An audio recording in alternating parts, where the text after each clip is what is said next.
Good morning, everyone. This is lightningesl.com. Part 4, Public Speaking, Part 4. Now, this particular exercise is the hardest exercise of all. It's also the most important information you must learn. Audience analysis. How do we analyze our audience? Now, you might be given time to go ahead and practice, learn about your inner audience. That's great. Most time, you don't have that time.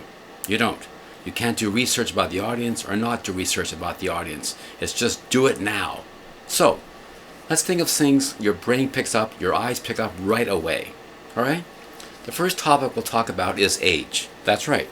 How old is your audience? There are certain attitudes about your topic of discussion, isn't it? Depending on the age.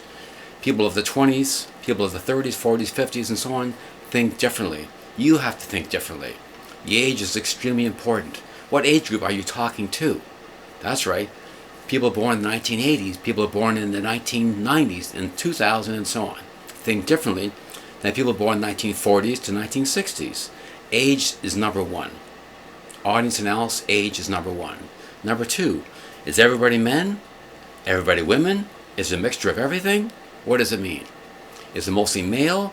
Is it mostly female? This can determine the success or failure of your presentation dramatically. It's understanding. Men think differently, females think differently. If you understand that in your analysis, you're on the go. Next, we're talking about is humor. Female humor is not the same as male humor. That's right. For example, women enjoy situational type of humor. They like stories, certain elements, scenes of life. Emotion is everything for women. Whereas men, a lot of it's practical things. Like we might like sports idols, think for example, or male details about certain characteristics of certain guys out there. Did this, did this. If you have to think about humor, you can't talk the same way as female as male. It is different. This is part of audience analysis. Next is persuasion. Men seem to be persuaded more by exact details and facts. I want facts, I want facts, I want facts. Females, like I mentioned before, they want certain methods of compromising situations. In this situation, this happened. This situation, that happened. So if you're persuading an audience and they're mostly female, you have to think differently. Next is audience educational background. Is everybody at university degrees? Are they college educated? Are they just high school? Again, you have to think about it. What type of education do they have? Next is cultural background. In this country, we think this way. In this country, we think that way. People of different backgrounds will hold different diverse beliefs of certain things, certain traditions of certain things. Their values are different. Ways of behaving in certain situations are different. They might be sensitive towards certain things like audience beliefs. You have to think about that. This is providing you have time or don't have time to research this information. So think about cultural background. Is the majority of your audience from this country? Think culture. They think differently than this culture. People in Canada think differently than the Americans. People in Canada think different than people in England.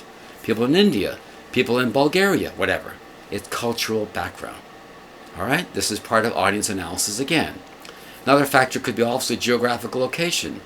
Is this in a far area away from the city? In city limits? In a rural area?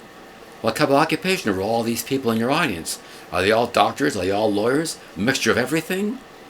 Religious affiliation. Do they all belong to Catholic, Judaism, Sikh, and so on? So you can see audience analysis is extremely important.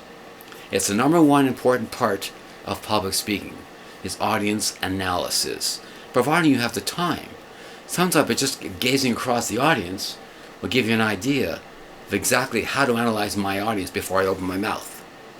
The age factor I mentioned before, the sex of everyone, what type of humor can I use if I'm using stories of humor? How do I persuade certain people? What kind of education do they have? What kind of culture do they have? And again, we mentioned the other factors involved, such as geographic location, the occupation of most people in the audience, and so on. So again, if you look at me behind the board, I have the age, the sex, the humor, you can use the persuasion style, the education, the culture. I mentioned also before, geographic location of your actual speech. It's not always in an office, not always in a boardroom, not always in a stadium. I've done public speeches in a huge auditorium of, say, 5,000 people. I've done speeches with 10 people. It doesn't matter the size of the audience. It really doesn't.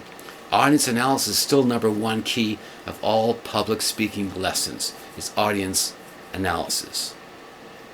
Questions? Of course. Contact me if you'd like to through lightningesl.com or lightning@rogers.com for further inquiries. This is Mr. Little of lightningesl.com. Thank you very much for your time. Bye-bye.